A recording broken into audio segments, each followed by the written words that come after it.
ನಾನು ನಿಮ್ಮ ಡಾಕ್ಟರ್ ರಘುನಂದನ್, ಮಾಣಿಕ್ಯ ನೇಚರ್ ಕ್ಯೂರ್ ಕ್ಲಿನಿಕ್, ಬಳ್ಳಾರಿ. ಇವತ್ತಿನ ಈ ವಿಡಿಯೋದಲ್ಲಿ ನಾವು ಡಿಸ್ಕಸ್ ಮಾಡುವಂಥ ಟಾಪಿಕ್ ಅಸಿಡಿಟಿ ಅಥವಾ ಗ್ಯಾಸ್ಟ್ರೈಟಿಸ್. ಈ ಪದ ಮತ್ತು ಇದರದೊಂದು ಸಮಸ್ಯೆ ಎಲ್ಲರೂ ಯಾವುದೋ ಒಂದು ಟೈಮಲ್ಲಿ ಫೇಸ್ ಮಾಡಿರ್ತಾರೆ. ನೀವಾಗಿರ್ಬೋದು, ನಾನಾಗಿರ್ಬೋದು, ಎಲ್ಲಾದರೂ ಮದುವೆ ಫಂಕ್ಷನ್ಸು ಹೋದಾಗ ಅಥವಾ ಎಲ್ಲಾದರೂ ನಾವು ಟ್ರಿಪ್ ಹೋದಲ್ಲಿ ಸರಿಯಾದ ಆಹಾರ ಸಿಗದೆ ಇದನ್ನು ನಾವು ಫೇಸ್ ಮಾಡಿರ್ತೀವಿ. ಇನ್ನು ಕೆಲವೊಬ್ಬರಿಗೆ ನಾರ್ಮಲ್ ಮನೆಯಲ್ಲಿದ್ದು ಊಟ ಮಾಡಿದ್ರೂ ಬರುತ್ತೆ. ಇದು ಹೆಂಗಾಗಿದೆ ಅಂದರೆ ಎಲ್ಲರಿಗೂ ಇರುವಂಥ ಒಂದು ಕಾಯಿಲೆ. ಇದಕ್ಕೆ ಸುಮಾರು ಟ್ರೈ ಮಾಡಿರ್ತಾರೆ. ಆ ಜ್ಯೂಸ್ ಕುಡಿಯೋದು, ನೀರು ಕುಡಿಯೋದು, ಹಣ್ಣು ತಿನ್ನೋದು ಎಲ್ಲನೂ ಮಾಡಿರ್ತಾರೆ ಸಿಕ್ಕಾಪಟ್ಟೆ. ಈ ನ್ಯೂಸ್ ಪೇಪರಲ್ಲಿ ನೋಡಿ, ಯೂಟ್ಯೂಬಲ್ಲಿ ನೋಡಿ, ಗೂಗಲಲ್ಲಿ ಹುಡುಕಿ ಮಾಡಿರ್ತಾರೆ.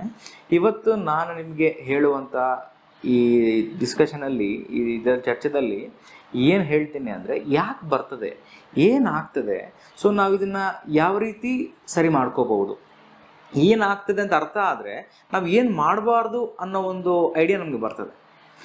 ಅದಕ್ಕೆ ಇವತ್ತಿನ ಈ ಅಸಿಡಿಟಿ ಮತ್ತು ಗ್ಯಾಸ್ಟ್ರೈಟಿಸ್ ಎರಡೂ ಆಲ್ಮೋಸ್ಟ್ ಒಂದೇ. ಮತ್ತು ಬ್ಲೋಟಿಂಗ್ ಅಂದರೆ ಹೊಟ್ಟೆ ಉಬ್ಬರ ಆಗೋದು, ಇವೆಲ್ಲ ಗ್ಯಾಸ್ಟ್ರಿಕ್ ಸಂಬಂಧ. ಗ್ಯಾಸ್ಟ್ರಿಕ್ ಅಂತ ಅಂತಾರೆ ಜನ. ಗ್ಯಾಸ್ಟ್ರಿಕ್ ಅಂದರೆ ಇವೆಲ್ಲದಕ್ಕೂ ಮಿಕ್ಸ್ ಸೇರಿ ಗ್ಯಾಸ್ಟ್ರಿಕ್ ಅಂದ್ಬಿಡ್ತಾರೆ. ಏನಾಗುತ್ತಪ್ಪ ಸರ್, ನಂಗೆ ಗ್ಯಾಸ್ಟ್ರಿಕ್ ಐತೆ ಸರ್, ಏನಾಗುತ್ತೆ ಅಂತ ಕೇಳಿದಾಗ ಒಟ್ಟು ಉಬ್ಬರ ಆಗುತ್ತೆ ಅಂತಾರೆ. ಅದು ಬ್ಲೋಟಿಂಗ್ ಆ್ಯಕ್ಚುಲಿ. ಬಟ್ ಎಲ್ಲದಕ್ಕೂ ಒಂದು ಕಾಮನ್ ವರ್ಡ್ ಗ್ಯಾಸ್ಟ್ರಿಕ್ ಅಂತ ಹೇಳ್ತೀವಿ. ಈ ಗ್ಯಾಸ್ಟ್ರಿಕ್ ಸಮಸ್ಯೆಗೆ ಏನು ಪರಿಹಾರ, ಏನಾಗ್ತದೆ ಇದರಲ್ಲಿ? ಈಗ ನಿಮ್ಗೆ ಅರ್ಥ ಆಗಬೇಕಾಗಿದೆ ಏನಂದರೆ, ಹೊಟ್ಟೆದಲ್ಲಿ ಒಂದು ಆ್ಯಸಿಡ್ ಇರುತ್ತೆ. ಹೊಟ್ಟೆ ಒಂದು ಚೀಲ ಥರ ಇರುತ್ತೆ. ಅದರಲ್ಲಿ ದೇವ್ರು ಏನು ಮಾಡಿದ್ದಾರೆ ಅಂದರೆ, ಈ ಕೆಲವೊಂದು ಆ್ಯಸಿಡ್ ತಡ್ಕೊಳ್ಳೋ ಶಕ್ತಿ ಕೊಟ್ಟಿದ್ದಾರೆ ಅದಕ್ಕೆ. ಆ ಚೀಲಕ್ಕೆ ಒಂದು ಮ್ಯೂಕಸ್ ಮೆಂಬ್ರೇನ್ ಅನ್ನೋದೊಂದು ಇರ್ತದೆ. ಅದರಿಂದ ಈ ಹೊಟ್ಟೆದಲ್ಲಿ ಆ್ಯಸಿಡ್ ಇದ್ರೂ ಹೊಟ್ಟೆ ಲೇಯರ್ಗೆ ಏನು ಆಗಲಾರ್ದಂಗೆ ಒಂದು ಪ್ರೊಟೆಕ್ಷನ್ ಇದೆ, ಒಂದು ಲೇಯರ್ ಇದೆ. ಅದನ್ನು ಮ್ಯೂಕಸ್ ಮೆಂಬ್ರೇನ್ ಅಂತ ಹೇಳ್ತಾರೆ. ಈ ಆ್ಯಸಿಡ್ ಯಾಕಿದೆ ನಮ್ಮ ದೇಹದಲ್ಲಿ, ಯಾವಾಗ ರಿಲೀಸ್ ಆಗ್ತದೆ? ಈಗ ಇದರಲ್ಲಿ ಎರಡು ರಿಫ್ಲೆಕ್ಸ್ ಅಂತ ಹೇಳ್ತೀವಿ. ಒಂದು ಕಂಡೀಷನಲ್ ರಿಫ್ಲೆಕ್ಸು, ಅನ್ಕಂಡೀಷನಲ್ ರಿಫ್ಲೆಕ್ಸ್ ಅಂತ ಹೇಳ್ತೀವಿ. ಈಗ ಕಂಡೀಷನಲ್ ರಿಫ್ಲೆಕ್ಸ್ ಅಂದರೆ ನಾವು ಊಟ ಮಾಡ್ತಿದ್ದೀವಿ, ಕೈಯಲ್ಲಿದೆ, ಬಾಯಲ್ಲಿ ಹೋಗ್ತಿದೆ, ನೋಡಿದ್ದೀವಿ, ಸ್ಮೆಲ್ ಮಾಡಿದ್ದೀವಿ, ತಿನ್ಬೇಕಂತಿದ್ದೀವಿ ಅಂದಾಗ ಹೊಟ್ಟೆದಲ್ಲಿ ಸ್ವಲ್ಪ ಹಿಂಗೆ ಆ್ಯಸಿಡ್ ಬಿಡ್ತಾ ಶುರುವಾಗುತ್ತೆ. ಅದು ಕಂಡೀಷನಲ್ ರಿಫ್ಲೆಕ್ಸ್. ಅನ್ಕಂಡೀಷನಲ್ ರಿಫ್ಲೆಕ್ಸ್ ಅಂದರೆ ಏನಾಗುತ್ತೆ, ನಮ್ಮ ಹತ್ರ ಊಟ ಇಲ್ಲ ಇಲ್ಲಿ, ಬಟ್ ನಾನು ನಿಮ್ಗೆ ಡಿಸ್ಕ್ರೈಬ್ ಮಾಡ್ತೀನಿ. ಒಂದು ಗುಲಾಬ್ ಜಾಮೂನ್ ಅಂತ ಹೇಳಿ, ಇಲ್ಲ ಸಮೋಸಾನೋ, ನಿಮ್ಗೆ ಇಷ್ಟ ಆಗೋ ಯಾವೊಂದು ಆಹಾರ ಬಗ್ಗೆ ನಾನು ಅಲ್ಲಿ ತಿಂದು ಬಂದಿದ್ದೆ, ಚೆನ್ನಾಗಿದೆ, ಹಾಗೆ ಹಿಂಗೆ ಅಂತೆಲ್ಲ ಡಿಸ್ಕ್ರೈಬ್ ಮಾಡ್ತಿರುವಾಗ ಬಾಯಲ್ಲಿ ಸ್ವಲ್ಪ ನೀರು ಬಂದಂಗೆ ಆಗುತ್ತೆ, ಹೊಟ್ಟೆದಲ್ಲಿ ಆ್ಯಸಿಡ್ ಸೆಕ್ರೆಷನ್ ಆಗುತ್ತೆ. ಊಟ ಇದ್ದಲ್ಲಿ ಆ್ಯಸಿಡ್ ಬಂದರೆ ತೊಂದರೆ ಇಲ್ಲ, ಜೀರ್ಣ ಸಾವಕಾಶವಾಗುತ್ತೆ, ಏನೂ ತೊಂದರೆ ಆಗಲ್ಲ. ಈಗ ಊಟ ಕೊಡಲಿಲ್ಲ ಆದರೂ ಆ್ಯಸಿಡ್ ಬಂದಿದೆ, ಬಟ್ ಮ್ಯೂಕಸ್ ಮೆಂಬ್ರೇನ್ ಅಂತ ಒಂದಿದೆ ಹೊಟ್ಟೆದಲ್ಲಿ, ಏನು ಆಗಬಾರ್ದು ಅಂತ. ಬಟ್ ಆ್ಯಸಿಡ್ ಎಷ್ಟು ಬಂದಿದೆಪ್ಪ ಅಂದ್ರೆ, ಆ ಮ್ಯೂಕಸ್ ಮೆಂಬ್ರೇನೂ ಡ್ಯಾಮೇಜ್ ಆಗೋಷ್ಟು ಬರ್ತಾ ಇದೆ. ಇದು ಒಂದು ರೀತಿ ಹೊಟ್ಟೆದಲ್ಲಿ ಉರಿ ಬರೋದು. ಆ ಮ್ಯೂಕಸ್ ಮೆಂಬ್ರೇನ್ ಡೆಸ್ಟ್ರಾಯ್ ಆಗಿಬಿಟ್ರೆ, ಅದು ಹಾಳಾಗೋದ್ರೆ ಆ ಚರ್ಮ, ಈ ಮೇಲಿರೋಂಥ ಜಿಗಿ ಪದಾರ್ಥ ಥರ ಇರುತ್ತೆ ಒಂದು ಹೊಟ್ಟೆಯ ಒಳಭಾಗದಲ್ಲಿ, ಅದು ಹೋದಾಗ ಉರಿ ಬರೋದು, ಹೊಟ್ಟೆದಲ್ಲಿ ಇದಾಗುತ್ತೆ. ಇನ್ನೊಂದು ಪಕ್ಷದಲ್ಲಿ ಈ ಆ್ಯಸಿಡ್ ಅಂಶ ಜಾಸ್ತಿ ಆದರೆ ಇಲ್ಲಿ ಎದೆ ಉರಿ ಬರ್ತದೆ, ಹಾರ್ಟ್ ಬರ್ನ್ ಅಂತ ಹೇಳ್ತಾರೆ. ಸರ್ ಗ್ಯಾಸ್ಟ್ರಿಕ್ ಆಗಿ ನನಗೆಲ್ಲ ಉರಿದು ಬಿಡ್ತದೆ ಸರ್, ಉಳಿ ಡೇಗು ಬರ್ತದೆ. ಈ ಉಳಿ ಡೇಗ್ ಯಾಕೆ ಬಂತು? ಈ ಆ್ಯಸಿಡ್ ನಮಗೆ ಬೇಕಾಗಿದ್ದಕ್ಕನ್ನ ಜಾಸ್ತಿ ಇದ್ದರೆ, ಈಗ ನಾನು ಹೇಳಿದ್ನಲ್ಲ ಊಟ ತಿಂದರೆ ಆ್ಯಸಿಡ್ ಬರುತ್ತಂತ. ಫಾರ್ ಎಕ್ಸಾಂಪಲ್, ಈಗ ನಾವು ಒಂದು 100 ಗ್ರಾಮ್ ಊಟ ತಿಂದೀವಿ ಅಂತ ಅನ್ಕೊಳ್ಳೋಣ, ಅಥವಾ ಒಂದು ಬೌಲ್ ರೈಸು, ದಾಲು, ಸಾಂಬಾರು ಎಲ್ಲ ತಿಂದಿದ್ವಿ. ಇದಕ್ಕೆಲ್ಲ ಜೀರ್ಣ ಮಾಡಲಿಕ್ಕೆ ಎಕ್ಸಾಂಪಲ್ ಆಗಿ ಇದೊಂದು 100 ಗ್ರಾಮ್ ಆಹಾರ ಅಂದರೆ ಜೀರ್ಣ ಮಾಡಲಿಕ್ಕೆ ಒಂದು 30 ಗ್ರಾಮ್ ಆ್ಯಸಿಡ್ ಸಾಕು ಅಂತ ಅನ್ಕೊಳ್ಳೋಣ. ಈ 30 ಗ್ರಾಮ್ ಆ್ಯಸಿಡ್ ಬಂದರೆ ಈ 30 ml ಈ ಒಂದು 100 ಗ್ರಾಮ್ ಊಟನ ಜೀರ್ಣ ಮಾಡುತ್ತೆ. ಅಕಸ್ಮಾತು ಆ 30 ಬದಲಾಗಿ ಒಂದು 60 ಇಲ್ಲ 80 ಆ್ಯಸಿಡ್ ರಿಲೀಸ್ ಆಯಿತು ml. ಈ 60 to 80 ml ರಿಲೀಸ್ ಆಗಿರೋ ಆ್ಯಸಿಡು 30 ml ಏನೋ ಜೀರ್ಣ ಮಾಡುತ್ತೆ. ಇನ್ನು ಉಳಿದಿರೋದು ಅದು ಆ್ಯಸಿಡ್ ಅಲ್ವಾ, ಅದ್ರ ಗುಣನೇ ಎಸ್ಕೇಪ್ ಆಗಲಿಕ್ಕೆ ಟ್ರೈ ಮಾಡ್ತಾ ಇರುತ್ತೆ. ಅದು ಮೇಲೆ ಬರೋಕ್ಕೆ ಟ್ರೈ ಮಾಡುತ್ತೆ. ಇದು ಇಲ್ಲಿ ಬಂದರೆ ಎದೆ ಉರಿ ಆಗುತ್ತೆ. ಇನ್ನೂ ಸ್ವಲ್ಪ ಜಾಸ್ತಿ ಮೇಲೆ ಬಂದಾಗ ಉಳಿ ಡೇಗು ಬರುತ್ತೆ. ಈ ಉಳಿ ಡೇಗು ಮತ್ತು ಇಲ್ಲಿ ಉರಿಯೋದು ರೀಸನ್ನು ನಿಮಗೆ ಈಗ ಹೇಳಿದ್ದೀನಿ, ಅರ್ಥ ಆಯಿತು. ಸರಿ ಇದು ಆಗ್ತಿದೆ, ಇದಕ್ಕೆ ಏನು ಮಾಡಬೇಕು? ಈ ಫಸ್ಟ್ ನಾವು ಅರ್ಥ ಮಾಡ್ಕೋಬೇಕಿದ್ದೇನೆಂದರೆ, ಈ ಆ್ಯಸಿಡ್ ಯಾರು ರೆಗ್ಯುಲೇಟ್ ಮಾಡ್ತಾರೆ? ಆ್ಯಸಿಡ್ ರಿಲೀಸ್ ಮಾಡಬೇಕಂದ್ರೆ ಬ್ರೈನಿಂದ ಸಿಗ್ನಲ್ ಬರಬೇಕು. ಆ ಸಿಗ್ನಲ್ಲು, ಆ ಕಂಟ್ರೋಲು ತಪ್ಪಿ ಹೋಗುತ್ತೆ. ಅವಾಗ ಹಿಂಗಾಗುತ್ತೆ. ಏನು ಕಾರಣಕ್ಕೆ ತಪ್ಪಿ ಹೋಗುತ್ತೆ? ನಾವು ಸ್ಟ್ರೆಸ್, ಈ ಮಾನಸಿಕ ಒತ್ತಡ ಏನಿದೆ ಅಲ್ಲ, ಅದರಿಂದ ಇದ್ರ ಕಂಟ್ರೋಲ್ ತಪ್ಪು ಬಿಡುತ್ತೆ. ಎಷ್ಟು ಬಿಡಬೇಕು ಅನ್ನೋದು ಅರ್ಥ ಆಗಲ್ಲ, ಇದಕ್ಕೆ ತಂಗೆ ಬಿಟ್ಬಿಡುತ್ತೆ. ಇಲ್ಲ ಇನ್ನೊಂದು, ನಾವು ಎಲ್ಲೋ ಯೋಚನೆ ಮಾಡಿ ತಿಂತಿರೋದು. ನಾವು ಹೇಳ್ತೀವಿ ನಮ್ಮ ಇದರಲ್ಲಿ, ವಾಟ್ ಎವರ್ ಯು ಈಟ್, ಅಂದರೆ ನೀವು ಏನು ತಿಂತಿದ್ದೀರಿ ಅನ್ನೋದಕ್ಕಿಂತ ಯಾವ ಮನಸ್ಥಿತಿಯಲ್ಲಿ ತಿಂತಿದ್ದೀರಿ ಅನ್ನೋದು ಇಂಪಾರ್ಟೆಂಟು ಅಂತ ಹೇಳ್ತೀವಿ. It is not about what you eat, it's about what state of mind you eat food ಅಂತ ಹೇಳ್ತೇವೆ. ಯಾರನ್ನೋ ಫೋನಲ್ಲಿ ಮಾತಾಡ್ತಾ, ಯಾರಿಗೋ ಬೈಕೊಳ್ತಾ, ಮಾಡ್ತಾ ಊಟ ಮಾಡಿದ್ರೆ ಮೈಗೆ ಸೇರಲ್ಲ. ಅದಕ್ಕೆ ಹೇಳೋದು, ನಾವು ಊಟ ಮಾಡುವಾಗ ಮಾತಾಡಬಾರ್ದು ಅಂತ. ಯಾಕಂದ್ರೆ ನಿಮ್ಮ ಬ್ರೈನ್ ಫೋಕಸ್ ಜೀರ್ಣದ ಬಿಟ್ಟು ಯೋಚನೆ ಎಲ್ಲ ಈ ಏನು ಟಾಪಿಕ್ ಅದ್ರ ಮೇಲೆ ಡಿಸ್ಕಸ್ ಹೋಗ್ತಾ ಇರುತ್ತೆ. ಸೊ ಡಿಸ್ಟರ್ಬ್ ಆಗಿಬಿಡುತ್ತೆ ಬ್ರೈನ್, ಆ ಕಂಟ್ರೋಲ್ ತಪ್ಪಿಬಿಡುತ್ತೆ. ಸೊ ಈ ಆಸಿಡ್ ಜಾಸ್ತಿ ಆಗುತ್ತೆ. ಇನ್ನು ಕೆಲವೊಬ್ರಿಗೆ ಏನಾಗುತ್ತಂದ್ರೆ, ನೀವು ಈ ಸ್ಪೈಸಿ ಸ್ಟಿಮ್ಯುಲೆಂಟ್ ಫುಡ್ಸ್ ಅಂತೀವಿ, ಖಾರ ಜಾಸ್ತಿ ಇರೋದು ಆಹಾರ ತಿಂದಾಗ ಬಾಡಿ ಜೀರ್ಣ ಮಾಡೋಕ್ಕೆ ಎಕ್ಸ್ಟ್ರಾ ಬೇಕಂತ ಹೇಳಿ ಆ್ಯಸಿಡ್ ಸ್ವಲ್ಪ ಜಾಸ್ತಿ ಬಿಡುತ್ತೆ. ಹಂಗಾದ್ರೂ ಇದು ಆ್ಯಸಿಡ್ ಇದ್ದುಬಿಟ್ಟು ನಿಮಗೆ ಈ ಡೇಗ್ ಬರೋದು, ಈ ಎದೆ ಉರಿ ಆಗೋದು, ಆಸಿಡಿಟಿ ಆಗೋದು, ಸಮಾಧಾನ ಇರಲ್ಲ ಹೊಟ್ಟೆದಲ್ಲಿ, ಏನೋ ಬೆಂಕಿ ಬೆಂಕಿ ಬೆಂಕಿ ಫೀಲಿಂಗ್ ಬರ್ತಿರುತ್ತೆ. ಇವೆಲ್ಲ ನಿಮಗೆ ನಡೀತದೆ. ಇನ್ನೊಂದು ಬ್ಲೋಟಿಂಗ್ ಅಂತ ಹೇಳ್ತೀವಿ. ಬ್ಲೋಟಿಂಗ್ ಅಂದರೆ ಹೊಟ್ಟೆ ಉಬ್ಬರಾಗೋದು, ಟೈಟ್ ಇರ್ತದೆ, ಮೋಷನ್ ಸರಿ ಆಗೋದಿಲ್ಲ, ಹಶು ಅನ್ನೋದೇ ಇರೋದಿಲ್ಲ. ಈ ನಡುವೆ ಹಸು ಯಾರಿಗೂ ಇಲ್ಲ ಬಿಡಿ, ದಿನಕ್ಕೆ ನಾವು 4-5 ಸತಿ 6 ಸತಿ ತಿಂತಾ ಇರೋ ಕಾರಣಕ್ಕೆ ಹಶು ಅನ್ನೋದೇ ಇಲ್ಲ. ಓವರ್ ಈಟಿಂಗ್ ಜಾಸ್ತಿ ಮತ್ತೆ ಪದೇ ನಾವು ತಿಂತಾ ಇದ್ರು ಆಸಿಡ್ ಮತ್ತೆ ರಿಲೀಸ್ ಆಗ್ತಾ ಬಾಡಿ ಕನ್ಫ್ಯೂಸ್ ಆಗಿಬಿಡುತ್ತೆ. ನೀವು ಇವತ್ತು 5-6 ಸಲ ತಿಂದಿರಪ್ಪ ಒಂದು 10 ದಿನ, ಅದಾದ್ಮೇಲೆ 3 ಸಲ ತಿಂದಿದ್ದೀರಿ, ಬಟ್ ಆದ್ರೂ ಆಸಿಡ್ ರೆಗ್ಯುಲೇಷನ್ ಹಂಗೆ ಆಗ್ತಿರುತ್ತೆ. ನಮ್ಮ ಬಾಡಿ ಅಡ್ಯಾಪ್ಟ್ ಆಗಿಬಿಡುತ್ತೆ, ಅದಕ್ಕೆ ಯೂಸ್ ಟು ಆಗಿಬಿಟ್ಟಾಗ ಆಸಿಡ್ ಜಾಸ್ತಿ ಬಿಡ್ತಾ ಹೋಗುತ್ತೆ. ಹಂಗೆ ಓವರ್ ಈಟಿಂಗ್ ಮಾಡಿದಾಗನೂ ಈ ರೀತಿ ಆಗುತ್ತೆ. ಮತ್ತೆ ಟೈಮ್ ಸರಿಯಾದ ಊಟ ಮಾಡಿಲ್ಲ, ಇದು ಬಹಳಷ್ಟು ಇಂಪಾರ್ಟೆಂಟ್. ಜನ ಎಲ್ಲರೂ ಯಾವಾಗಂದ್ರೆ ಅವಾಗ ನಾಷ್ಟ ಮಾಡೋದು, ಒಂದು ಫಿಕ್ಸ್ ಟೈಮ್ ಇರಲ್ಲ. ಈಗ ದೇಹ ಹೆಂಗೆ ಅಡಾಪ್ಟ್ ಆಗಿರುತ್ತೆ ಅಂದರೆ, ನೀವು ಬೆಳಿಗ್ಗೆ 8:30 ನಾಷ್ಟ ಮಾಡ್ತೀರಿ ಅನ್ಕೊಳ್ಳಿ, 8:30 ನೀವು ನಾಷ್ಟ ಮಾಡಿ ಬಿಡ್ರಿ ಆಸಿಡ್ ಬಂದ್ಬಿಡುತ್ತೆ. ಅದು ಬಾಡಿ ಡಿಫಾಲ್ಟ್ ಅಂತ ಹೇಳ್ತೀವಲ್ಲ ಮೊಬೈಲಲ್ಲಿ, ಕಂಪ್ಯೂಟರ್ ಲ್ಯಾಂಗ್ವೇಜಲ್ಲಿ ಡಿಫಾಲ್ಟ್ ಅಂದರೆ ಬೈ ಡಿಫಾಲ್ಟ್ ಬಾಡಿಯಲ್ಲಿ ಸೆಟ್ ಆಗಿದೆ. ಸೊ 8:00 ಬ್ರೇಕ್ಫಾಸ್ಟ್ ಕೊಡ್ತಾರಂತ. ಒಂದು ವೇಳೆ ನೀವು ಟ್ರಿಪ್ಗೆ ಹೋಗಿರಿ ಅಥವಾ ಎಲ್ಲಾದರೂ ದೇವಸ್ಥಾನಕ್ಕೆ ಹೋಗಿದ್ದೀರಿ, ಅಲ್ಲಿ ಏನಾಗ್ತದೆ, ಆ ಟೈಮಲ್ಲಿ ದರ್ಶನ ಇದೆ, ಊಟ ಮಾಡಿಲ್ಲ, ಹೊಟ್ಟೆ ಗಡ ಅಂತ ನಿಮ್ಗೆ ಶಬ್ದ ಬಂದಿರುತ್ತೆ, ಎಲ್ಲರೂ ಇದನ್ನ ಅನುಭವಿಸೇ ಇರ್ತೀರ. ಸೊ ಆ ರೀತಿ ಟೈಮ್ ಮಿಸ್ ಆಗಿ ಬಂದಾಗ ಆಸಿಡ್ ಆಲ್ರೆಡಿ ಇದೆ. ನೀವು 8:30 ತಿನ್ನೋ ಬದಲು 11 ಗಂಟೆಗೋ 10:00 ತಿಂದಿರಿ, ಆ ಊಟ ತಿಂದಿದ್ದಕ್ಕೂ ಮತ್ತೆ ಆಸಿಡ್ ಬಂದಿದೆ ಅಂದರೆ ಡಬಲ್ ಸೆಕ್ರೇಷನ್ ಆಯಿತು. 8:00 ಆಸಿಡ್ ಬಂದಿತ್ತು, ಊಟ ಮಾಡಿರಿ ಮತ್ತೇನೂ ಆಸಿಡ್ ಬಂತು. ಸೊ ಎಕ್ಸಸ್ ಆಸಿಡ್ ಆಗಿರೋ ಕಾರಣಕ್ಕೆ ಮತ್ತೆ ನಿಮಗೆ ಬರ್ಪಿಂಗು, ಬೆಲ್ಚಿಂಗು, ಈ ರೀತಿ ಎದೆ ಉರಿ ಎಲ್ಲ ಬರ್ತದೆ.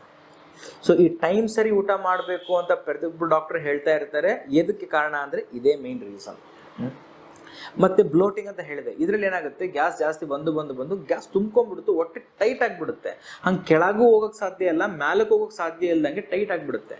ಇದು ಯಾವ ಪಕ್ಷದಲ್ಲಿ ಆಗುತ್ತೆ, ನಾವು ಓವರ್ ಈಟ್ ಮಾಡಿದಾಗ ಅಥವಾ ನಾವು ಜಂಕ್ ಫುಡ್ಸ್ ಜಾಸ್ತಿ ತಿಂದಾಗ, ಯಾವ ಆಹಾರದಲ್ಲಿ ಈ ಮೈದಾ ಪದಾರ್ಥ ಮತ್ತು ಈ ಅಂಟಿರೋ ಪದಾರ್ಥ ಜಾಸ್ತಿ ತಿಂದರೆ, ಸ್ಪೈಸಿ ಫುಡ್ ಜಾಸ್ತಿ ತಿಂದಾಗ ಈ ರೀತಿ ಬ್ಲೋಟಿಂಗ್ ಅಂತ ಆಗುತ್ತೆ. ಫೈಬರ್ ಇಲ್ದಿರೋ ಆಹಾರ, ನಾರಂಶ ಇಲ್ದಿರುವಂಥ ಆಹಾರ, ಹಣ್ಣು ತರಕಾರಿ ನಾವು ತಿನ್ನಲಿಲ್ಲ, ಬರೇ ನಾವು ಫ್ರೈಡ್ ಫುಡ್ಸು, ಪ್ರೊಸೆಸ್ಡ್ ಫುಡ್ಸು, ಈ ಕರೆದಿರೋಂಥ ಆಹಾರ, ಈ ಹೊರಗಡೆ ಸಿಗುವಂಥ ಆಹಾರನೇ ಮೈದಾ ಇರೋ ಜಾಸ್ತಿ ಆಹಾರ ತಿಂದಾಗ ಈ ರೀತಿ ಬ್ಲೋಟಿಂಗ್ ಅನ್ನೋ ಸಮಸ್ಯೆ ಬರೋ ಚಾನ್ಸ್ ಇರುತ್ತೆ.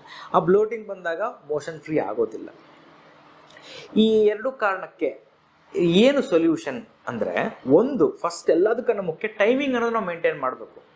ಹೌದು ಸರ್, ಈಗ ಮೇಂಟೈನ್ ಮಾಡ್ತೀವಿ, ಇಷ್ಟುವರೆಗೆ ಆಗಿದ್ದನ್ನ ಹೇಗೆ ನಾವು ಸರಿ ಮಾಡ್ಕೊಳ್ಳೋದು ಅಂದರೆ, ನೀರು ಕುಡಿಯೋ ಪದ್ಧತಿ ಚೇಂಜ್ ಮಾಡ್ಕೋಬೇಕು. ಬೆಳಿಗ್ಗೆ ಎದ್ದು ಕೂಡಲೇ 2 ಲೋಟ ನೀರು ಕುಡಿಬೇಕು. ನಾನು ನೀರು ಬಗ್ಗೆನೂ ಒಂದು ವಿಡಿಯೋ ಮಾಡಿದ್ದೀನಿ, ಅದರಲ್ಲಿ ಇದ್ರ ಬಗ್ಗೆ ನೀಟಾಗಿ ವಾಟರ್ ಯಾವುದು ಕುಡಿಬೇಕು ಅನ್ನೋಲ್ಲ ಎಕ್ಸ್ಪ್ಲೇನ್ ಮಾಡಿದ್ದೀವಿ. ಬಟ್ ಇದರಲ್ಲಿ ಇವರು ಗ್ಯಾಸ್ಟ್ರಿಕ್ಕು, ಆಸಿಡಿಟಿ, ಬ್ಲೋಟಿಂಗ್ ಇದ್ದವರು ನೀರನ್ನು ಕಡ್ಡಾಯವಾಗಿ ಎಲ್ಲರೂ ತಗೋಬೇಕು. ಇವಂಗೆ ಪ್ರಾಬ್ಲಮ್ ಇದ್ದವರಂತೂ ಇನ್ನು ತಪ್ಸಂಗೆ ಇಲ್ಲ. ಅದರಲ್ಲಿ ಏನು ಮಾಡಬೇಕು, ಬೆಳಿಗ್ಗೆ ಎದ್ದು ಕೂಡಲೇ ಬ್ರಷ್ ಮಾಡಿಕೊಂಡು 1-2 ಲೋಟ ನೀರು ಕುಡಿಬೇಕು. ನಾಷ್ಟ ಮಾಡೋವಾಗ ಕುಡಿಬಾರ್ದು. ನಾಷ್ಟ ಮಾಡಿದ ನಂತರ ಊಟದ ಮಧ್ಯ ಟೈಮಲ್ಲಿ ಪ್ರತಿ ಅರ್ಧ ಗಂಟೆಗೆ 1/2 ಲೋಟ ನೀರು ಕುಡಿತಾ ಇರಬೇಕು. ಅವಾಗ ಏನಾಗುತ್ತೆ, ಈ ಆ್ಯಸಿಡ್ನ ಡೈಲ್ಯೂಟ್ ಆಗ್ತಾ ಇರುತ್ತೆ. ಸೊ ಫಸ್ಟ್ ಮುಖ್ಯ ಇಂಪಾರ್ಟೆಂಟ್ ಬಂದುಬಿಟ್ಟು ಟೈಮ್ ಮೇಂಟೈನ್ ಮಾಡೋದು. ಎರಡನೇದು ನೀರು ಕುಡಿಯೋದು. ½ an hour, ½ glass in between the meals, ಅಂದರೆ ಊಟದ ನಾಷ್ಟದ ಮಧ್ಯೆ ಗ್ಯಾಪಲ್ಲಿ ನೀರು ಕುಡಿತಾ ಇರಬೇಕು. ಪ್ರತಿ ಅರ್ಧ ತಾಸಿಗೆ 1/2 ಲೋಟ. ಜಾಸ್ತಿ ಕುಡಿಯೋದು ಬೇಡ. ಅವಾಗ ಅರ್ಧ ಜಾಸ್ತಿ ಕುಡಿದ್ರೂ ಮತ್ತೆ ಹೊಟ್ಟೆ ಉಬ್ಬರ ಅನಿಸ್ತದೆ, ಹೆವಿ ಅನಿಸ್ತದೆ. ಸೊ ಈಗ ಕುಡಿಬೇಕು.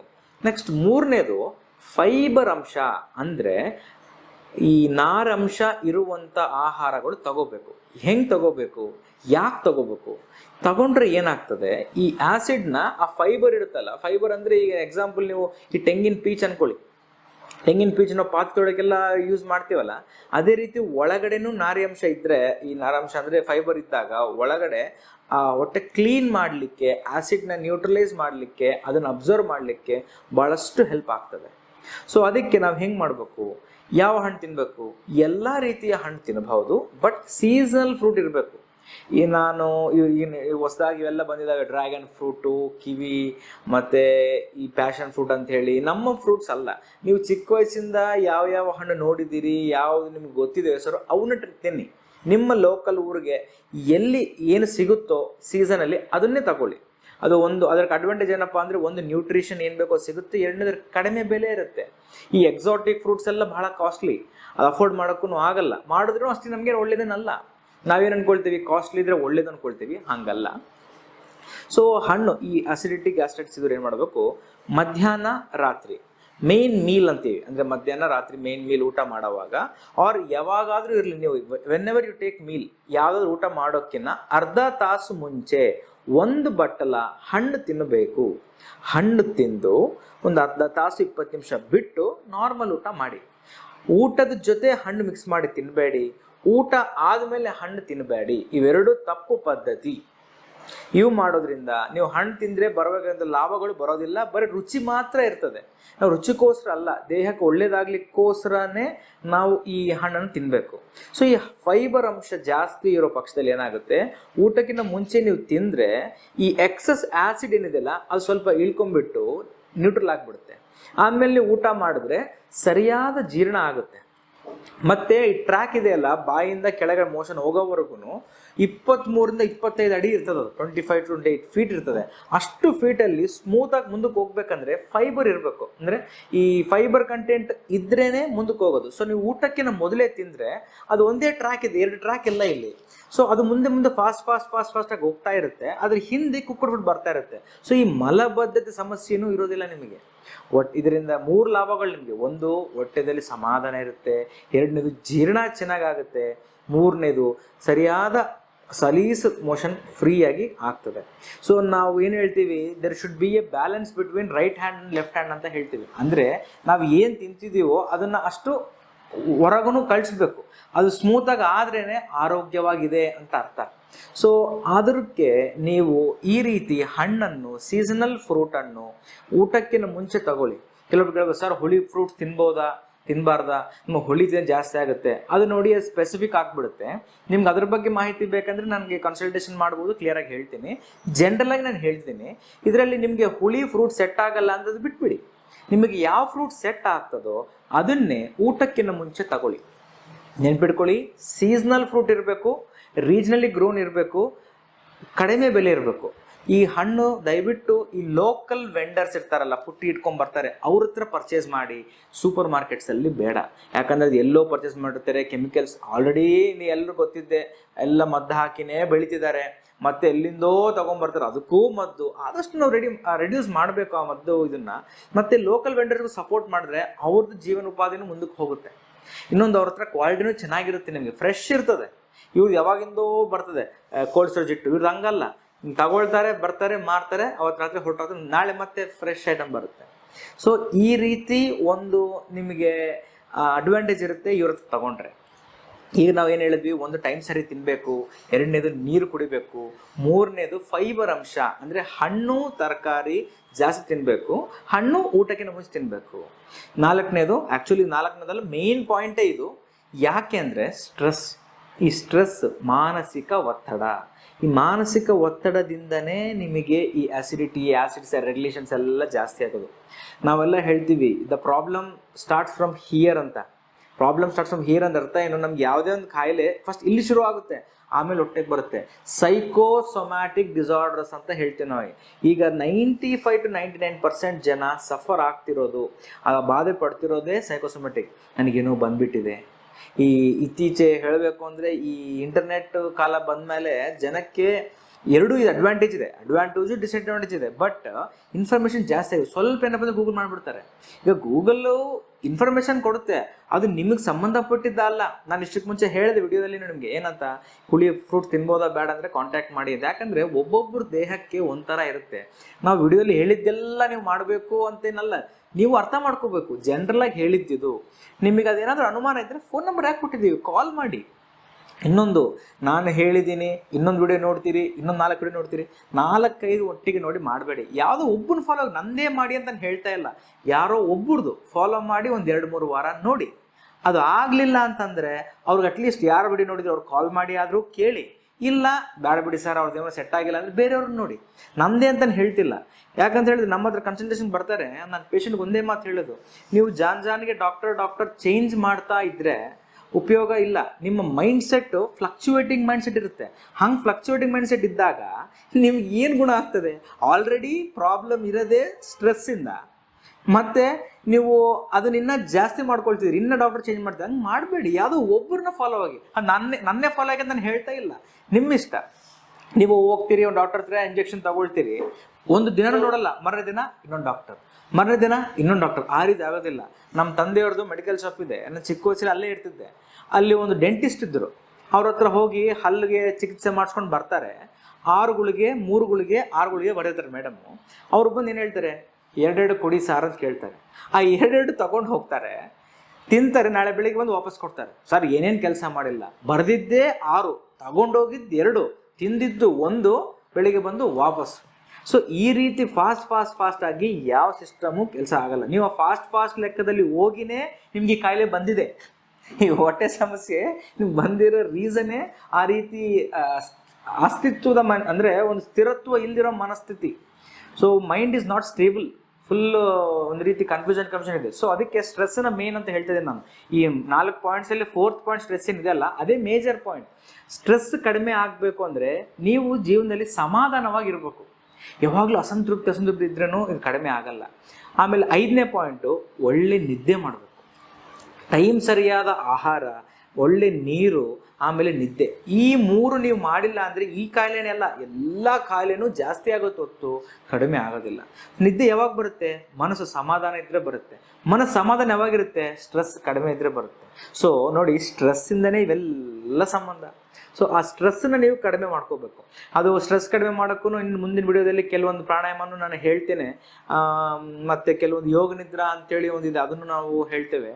ನಿಮ್ಗೆ ಇದ್ರ ಬಗ್ಗೆ ಇನ್ನೂ ಜಾಸ್ತಿ ಮಾಹಿತಿ ಏನಾದರೂ ಬೇಕು ಅಂತಂದರೆ ಕೆಳಗಡೆ ಇರುವಂಥ ನಂಬರ್ ಕಾಂಟ್ಯಾಕ್ಟ್ ಮಾಡ್ಬೋದು. ಮತ್ತೊಮ್ಮೆ ವಿಡಿಯೋ ಎಂಡ್ ಮಾಡೋಕ್ಕೆ ಮುಂಚೆ ಈ 5 ಪಾಯಿಂಟ್ ಏನು ಹೇಳಿದ್ದೀನಿ ಮತ್ತೆ ರಿಪೀಟ್ ಮಾಡೋಣ. ಸೊ ಈ ಗ್ಯಾಸ್ಟ್ರಿಕ್, ಅಸಿಡಿಟಿ, ಬ್ಲೋಟಿಂಗು, ಇದು ಯಾವುದೇ ಇರಲಿ, ಎದೆ ಉರಿ, ಈ ರಿಫ್ಲೆಕ್ಸು, ಇವೆಲ್ಲದು ಕಡಿಮೆ ಆಗಬೇಕಂದ್ರೆ ಮೊದಲನೇದು ಎಲ್ಲದಕ್ಕಿಂತ ಇಂಪಾರ್ಟೆಂಟು, ನೀವು ಫ್ರೂಟ್ಸ್ ತಿನ್ನಬೇಕು, ಪ್ರಾಪರಾಗಿ ನೀರು ಕುಡಿಬೇಕು, ಆದಮೇಲೆ ಟೈಮ್ಲಿ ಫ್ರೂಟ್ಸ್ನ ಬಿಫೋರ್ ಫುಡ್ ತಿನ್ನಬೇಕು, ಟೈಮ್ ಮೇಂಟೆನೆನ್ಸ್ ಮಾಡಬೇಕು ಫುಡ್ದು, ಆದಮೇಲೆ ಸ್ಟ್ರೆಸ್ ಕಡಿಮೆ ಮಾಡ್ಕೋಬೇಕು, ಒಳ್ಳೆ ನಿದ್ದೆ ಆಗಬೇಕು. ಸೊ ಈ 5 ಪಾಯಿಂಟ್ಸು ಗ್ಯಾಸ್ಟ್ರಿಕ್ಗೆ ಹೇಳುತ್ತಾ ನಾನು ಈ ವಿಡಿಯೋನ ಮುಗಿಸ್ತೇನೆ. ನಮ್ಮ ನೆಕ್ಸ್ಟ್ ವಿಡಿಯೋದಲ್ಲಿ ಈ ಸ್ಟ್ರೆಸ್ ಹೇಗೆ ಕಡಿಮೆ ಆಗೋದು ಅನ್ನೋದು ನೋಡೋಣ. ನಮಸ್ಕಾರ.